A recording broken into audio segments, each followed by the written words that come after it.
Avez-vous déjà vu quelqu'un de votre âge s'effondrer soudainement à table, pendant un repas qui semblait parfaitement normal? Il y a 3 mois, dans mon cabinet, j'ai reçu Marcel, 68 ans, de Nantes. Elle arrivait aux urgences en pleine confusion, le cœur qui battait la chamade, après un simple dîner en famille. Sa fille était terrifiée. Docteur, elle a juste mangé des épinards avec son médicament pour le cœur, comme d'habitude. Comme d'habitude. Ces 3 mots me glacent le sang. Car voyez-vous, après 60 ans, ce qui vous protège peut aussi vous nuire. Tout dépend du moment, tout dépend de la dose, et surtout, tout dépend de ce que vous mélangez. Ce soir-là, Marcel avait transformé sa cuisine en laboratoire de chimie, sans le savoir. Son médicament anticoagulant, fidèle compagnon depuis des années, avait rencontré un ennemi silencieux dans son assiette d'épinards. Un combat invisible s'était livré dans son sang. Votre corps vous prévient, mais peu de gens l'écoutent. Aujourd'hui, on va parler de ces mariages impossibles, ces combinaisons d'aliments et de médicaments qui peuvent transformer votre repas en roulette russe. Parce que peut-être que personne n'a eu le courage de vous dire ça avant. Même l'aliment le plus sain du monde peut devenir toxique s'il rencontre le mauvais partenaire au mauvais moment. Ce n'est pas normal que tant de personnes finissent aux urgences après un simple repas. C'est juste devenu courant. Et c'est exactement ce qu'on va changer ensemble. Le problème a un nom, les interactions médicamento-alimentaires. Mais derrière ce terme froid se cache une réalité bouleversante. Chaque jour, des milliers de personnes de votre âge avalent leurs médicaments avec leur petit déjeuner sans savoir qu'elles viennent de créer un cocktail explosif dans leur estomac. Votre foie, ce laborieux chimiste qui travaille 24 heures sur 24, se retrouve soudain débordé. Il doit gérer votre médicament pour la tension, plus la vitamine K de vos légumes verts, plus le calcium de votre yaourt, plus le potassium de votre banane. C'est comme si vous demandiez à un homme de 60 ans de porter 5 valises à la fois dans un escalier. Il va y arriver, mais à quel prix ? Le corps ne parle pas avec des mots. Il chuchote avec des signes. Un petit vertige après le repas, une fatigue inexpliquée, un sommeil agité, des palpitations qui durent quelques minutes puis s'en vont. On attribue ça à l'âge. C'est normal, docteur, j'ai 65 ans. Non, ce n'est pas normal. C'est fréquent, mais ce n'est pas une fatalité. Ce qui semble habituel est peut-être ce qui vous rend malade. Chaque semaine, je vois des patients qui souffrent en silence, persuadés que leurs malaises font partie du package vieillesse. Ils ne savent pas qu'en changeant simplement l'heure de leurs médicaments ou en évitant certains mélanges, ils pourraient retrouver l'énergie qu'ils avaient perdue. Si ce genre de contenu résonne avec vous, abonnez-vous à la chaîne. Ici, on parle vrai, sans blabla, on ne vous cache rien et surtout, on ne vous ment pas par politesse. Laissez-moi vous raconter la routine de Bernard, 72 ans, retraité de Bordeaux. Tous les matins, religieusement, café au lait, tartine beurrée et ces 3 comprimés pour le cœur et la tension. Le tout avalé en 10 minutes devant les informations de 8 heures. Le problème? Le calcium de son lait bloque l'absorption de l'un de ses médicaments. Résultat, depuis 2 ans, Bernard prend fidèlement son traitement, mais seule la moitié entre vraiment dans son sang. C'est comme arroser ses plantes avec un tuyau percé. L'eau coule, mais les racines ne boivent pas. Bernard ne comprend pas pourquoi sa tension reste élevée malgré un traitement parfaitement suivi. Son médecin augmente les doses. Bernard se dit qu'il vieillit mal. Sa femme s'inquiète. Le cercle vicieux s'installe.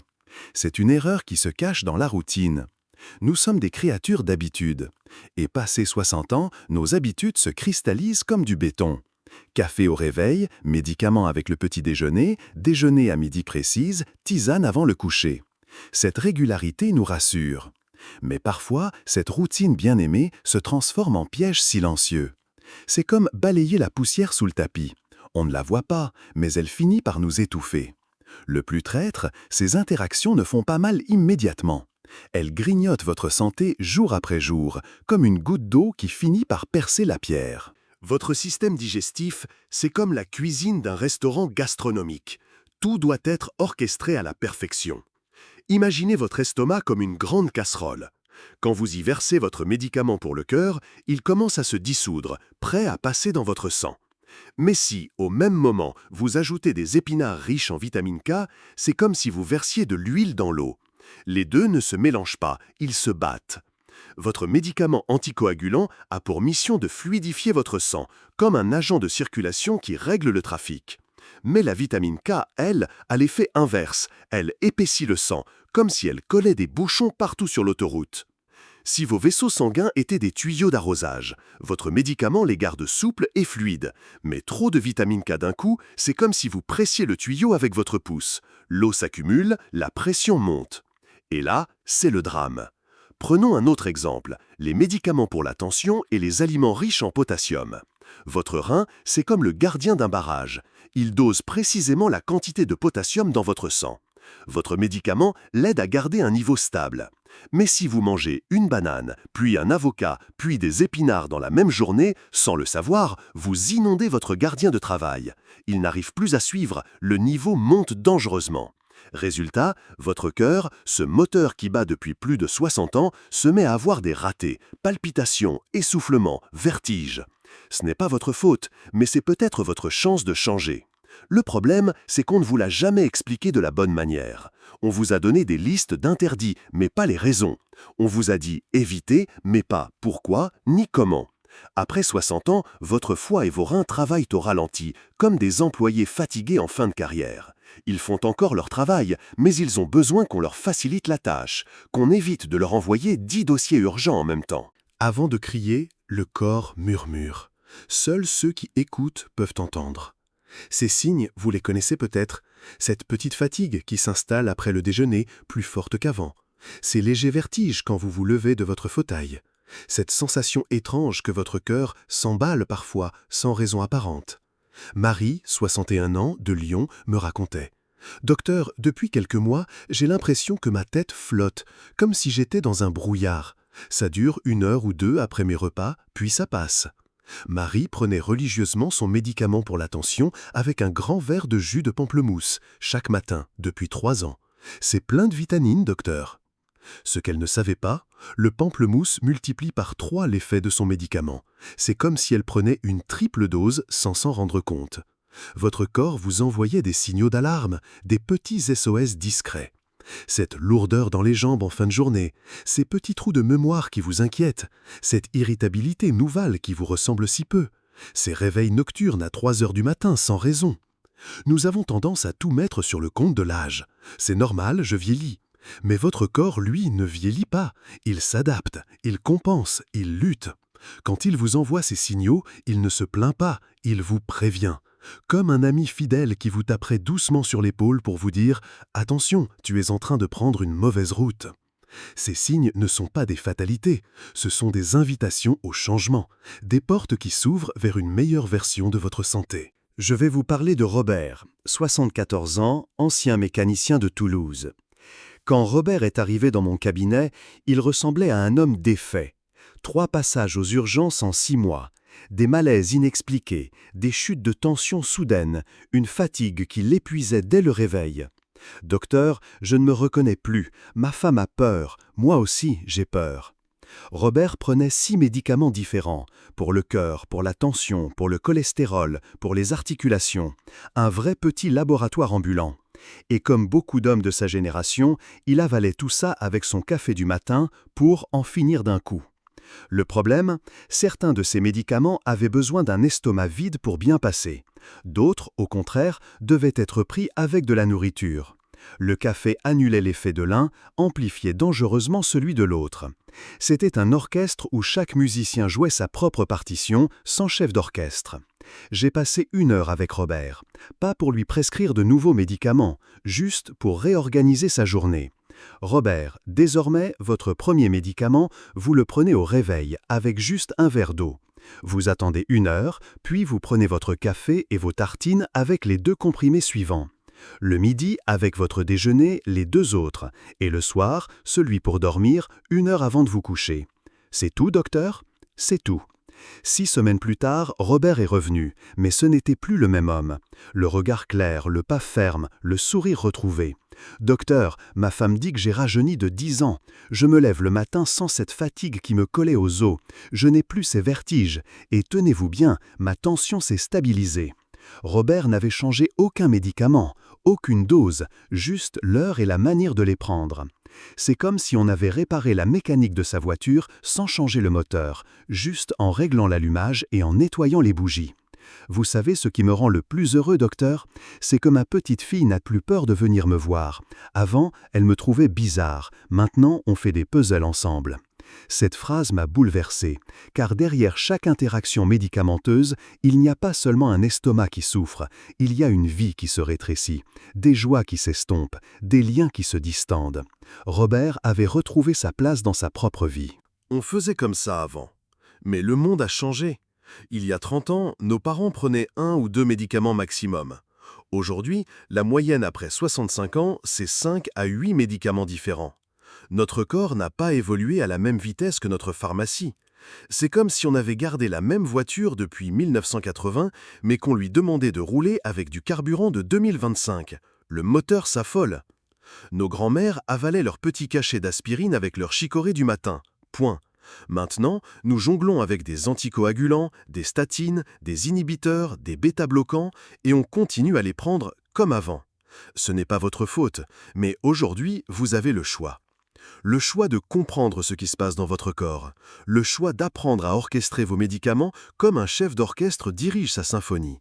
Le choix de redevenir acteur de votre santé plutôt que spectateur passif.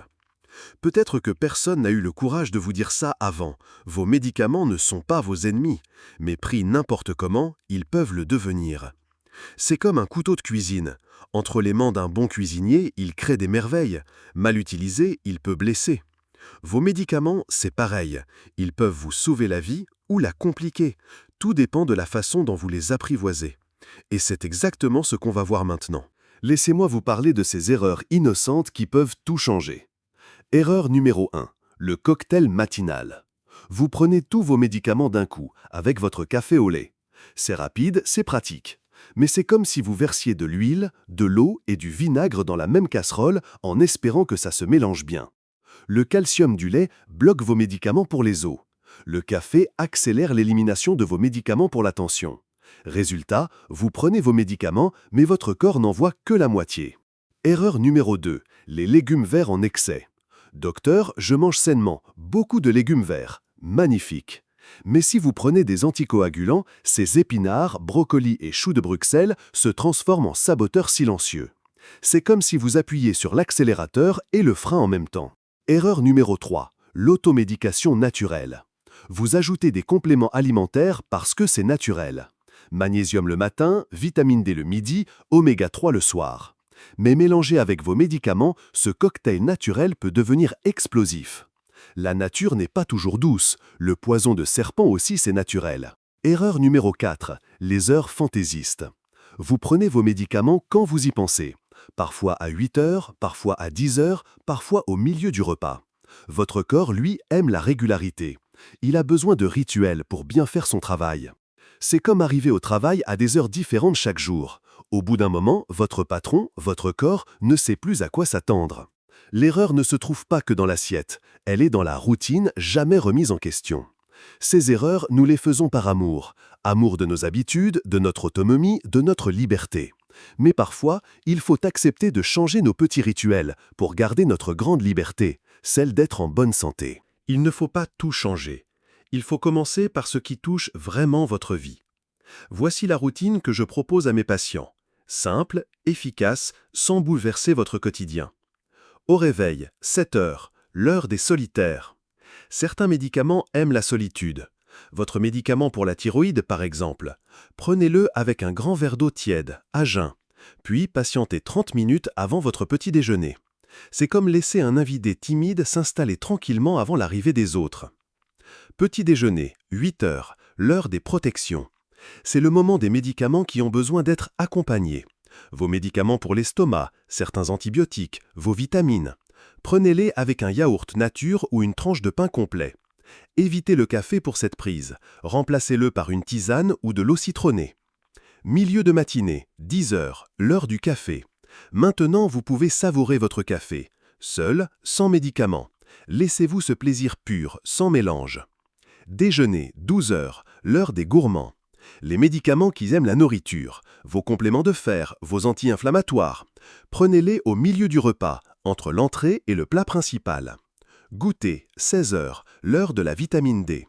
Si vous prenez de la vitamine D, c'est le moment idéal. avec un petit encas contenant un peu de graisse, quelques noix, un carré de chocolat noir. Dîner, 19 heures, l'heure des légumes verts. Si vous prenez des anticoagulants, limitez vos légumes verts à ce repas-là. Une portion raisonnable d'épinards ou de brocolis, pas plus. Coucher, 21h30, l'heure de la récupération. Vos médicaments pour dormir, votre magnésium, avec une tisane de camomille ou de tilleul. La règle d'or, l'espacement. Entre chaque prise de médicament, respectez au minimum 2 heures. Votre corps a besoin de temps pour digérer, absorber, métaboliser. C'est comme faire la queue au supermarché. Si tout le monde arrive en même temps, c'est l'embouteillage. Le rituel du verre d'eau. Pour chaque médicament, un grand verre d'eau. Pas de jus de fruits, pas de soda, pas de lait, juste de l'eau pure. Elle aide le médicament à voyager jusqu'à sa destination. Cette routine, c'est votre nouvelle danse de santé. Au début, ça peut sembler compliqué, mais au bout de 3 semaines, cela devient automatique, comme lasser ses chaussures ou se brosser les dents. Ce qui marche pour un corps de 20 ans peut être toxique pour un corps de 70. Docteur, moi j'ai toujours pris mes médicaments avec mon café. Ça fait 40 ans. Je comprends. Nos habitudes sont nos refuges. Elles nous rassurent dans un monde qui change trop vite. Mais votre corps de 70 ans n'est plus celui de 30 ans. C'est comme si vous portiez encore la même taille de vêtements qu'à 20 ans. Ça ne va plus. Mythe numéro 1. Plus c'est naturel, moins c'est dangereux. Faux. L'ail, le ginkgo, le millepertuis, ces plantes adorées de nos grands-mères peuvent transformer vos médicaments en bombes à retardement. La nature n'est pas toujours votre amie quand elle rencontre la chimie moderne. Mythe numéro 2. Si le médecin ne m'a rien dit, c'est que je peux tout mélanger. Votre médecin n'a que 15 minutes avec vous. Il n'a pas le temps de vous expliquer tous les détails. Ce n'est pas de la négligence, c'est de la réalité. Mythe numéro 3. Les vitamines, on peut en prendre autant qu'on veut. Non. Trop de vitamine D avec vos médicaments pour le cœur peut créer des calcifications dangereuses. Trop de vitamine K peut annuler vos anticoagulants. Mythe numéro 4. Si ça ne me fait pas mal immédiatement, c'est que c'est bon. Les interactions silencieuses sont les plus traîtres. Elles grignotent votre santé millimètre par millimètre, jour après jour. On ne vous l'a jamais expliqué de la bonne manière. On vous a donné des interdictions sans explication, comme si vous étiez des enfants incapables de comprendre. Mais vous n'êtes pas des enfants, vous êtes des adultes intelligents qui méritent de comprendre pourquoi et comment prendre soin de votre corps. Votre corps veut encore vous aider. Il attend juste que vous recommenciez à l'écouter. Quand vous respectez enfin ces règles simples, c'est comme si vous retiriez des cailloux de vos chaussures. Soudain, marcher redevient un plaisir. Première semaine. Vous vous sentez moins fatigué après les repas. Cette lourdeur qui vous collait depuis des mois commence à s'estomper. Deuxième semaine. Votre sommeil s'améliore. Vous vous réveillez moins souvent la nuit. Le matin, vous avez l'impression d'avoir vraiment récupéré. Troisième semaine. Votre concentration revient. Ces petits trous de mémoire qui vous inquiétaient se font plus rares. Vous retrouvez le plaisir de lire, de faire vos mots croisés. 1 mois plus tard, vos proches vous font des remarques. Tu as meilleure mine, tu sembles plus en forme, tu es moins irritable. Ce n'est pas magique, c'est juste que votre corps peut enfin faire son travail correctement. Imaginez un chef cuisinier qui devait préparer un banquet avec des ustensiles cassés dans une cuisine mal éclairée avec des ingrédients mélangés n'importe comment. Même le meilleur chef du monde ne pourrait pas faire du bon travail. Maintenant, offrez-lui de bons outils, de la lumière et des ingrédients bien organisés. Le même chef va créer des merveilles. Votre corps, c'est pareil. Donnez-lui les bonnes conditions et il va vous surprendre par sa capacité de récupération. Micheline, 69 ans de Marseille, me disait il y a peu « Docteur, mes petits-enfants me demandent quel est mon secret. Ils me trouvent plus dynamique qu'avant. Mon secret, j'ai juste arrêté de maltraiter mes médicaments. » Cette phrase m'a marqué, car c'est exactement ça. Nous maltraitons nos médicaments par ignorance.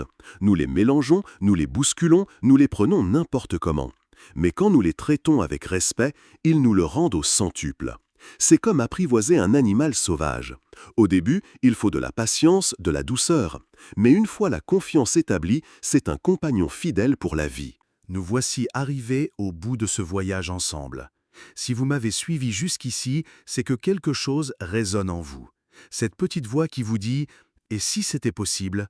Et si je pouvais vraiment changer les choses ?» Écoutez cette voix, elle a raison. Votre corps n'est pas en train de vous lâcher. Il vous demande juste un peu plus d'attention, un peu plus de délicatesse. Comme un vieil ami qui aurait besoin qu'on prenne soin de lui. La santé ne disparaît pas d'un coup, elle demande de l'aide, en silence. Aujourd'hui, vous avez les clés. Ces clés simples qui peuvent transformer votre quotidien. Vous n'avez pas besoin de révolutionner votre vie, juste d'ajuster quelques détails. Après 60 ans, ce qui vous protège peut aussi vous nuire. Tout dépend du moment, tout dépend de la dose. Mais maintenant, vous savez comment faire la différence. Dites-moi en commentaire, quelle partie de votre corps vous envoie un signal que vous n'avez pas encore entendu? Vos vertiges du matin, votre fatigue de l'après-midi, vos réveils nocturnes? Partagez votre expérience, car ensemble, nous sommes plus forts face à ces défis du temps qui passe.